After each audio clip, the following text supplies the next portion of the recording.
Hello, my darlings. I have another wonderful book. It might even already be one of your favorites, The Snowy Day.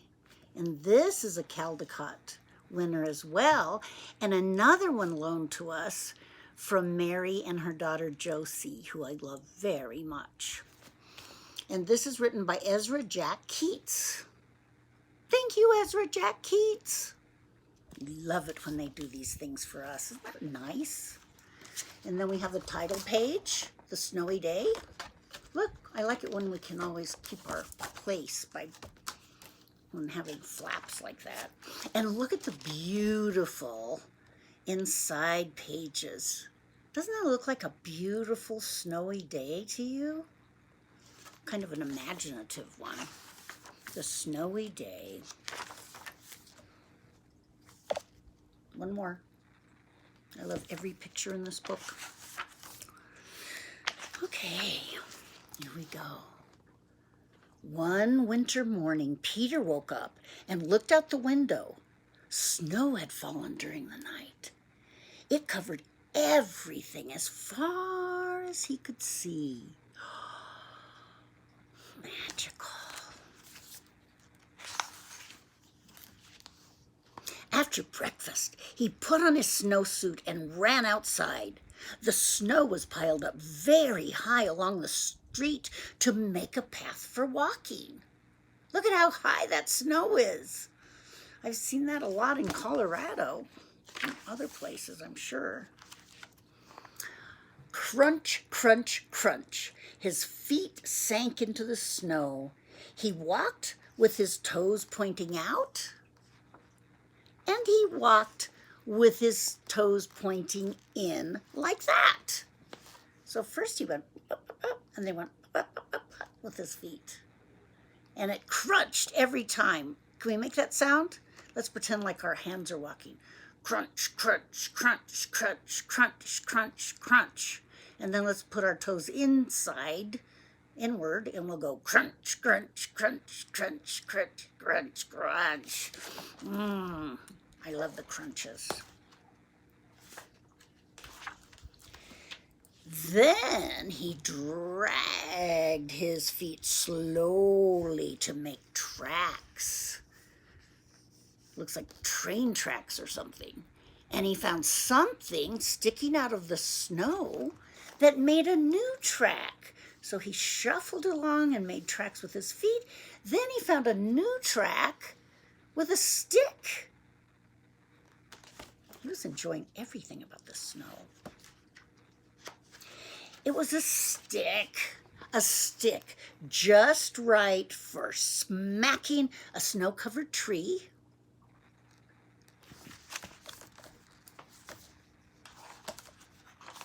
Down fell the snow, plop, right on Peter's head. I love, sometimes with these books, do you love to do that? And make your fingers be the walker for Peter? He thought that it would be fun to join the big boys in their snowball fight, but he knew he wasn't old enough. Not yet, but soon. So he made a smiling snowman, and he made angels in the snow. Do you love doing that? I do. He pretended he was a mountain climber. He climbed up a great big tall heaping mountain of snow and slid all the way down. So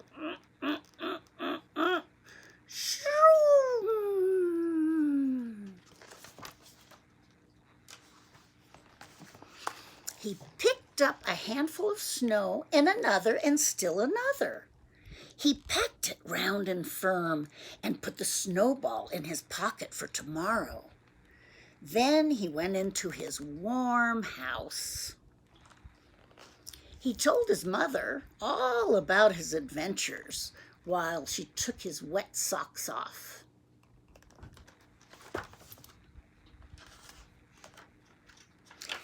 And he thought and thought and thought about his big adventures.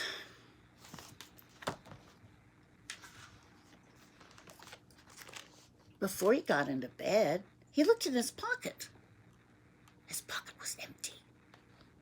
The snowball wasn't there. He felt very sad. But he probably slept really well after such a big day. While he slept, he dreamed that the sun had melted all the snow away. But when he woke up, his dream was gone. The snow was still everywhere. New snow was falling. It's still snowy, and more snow coming.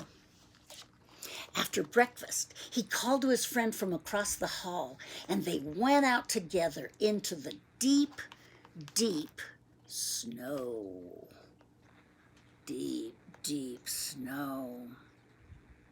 I bet they had an amazing day.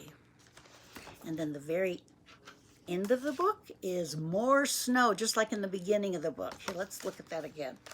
We got the beginning of the book with all the snow. It looks like that. And then we have the end of the book with all the snow that looks like that. I love it when authors and publishers do such wonderful work. Thank you for enjoying this book with me. I love it. See you next time. Thanks.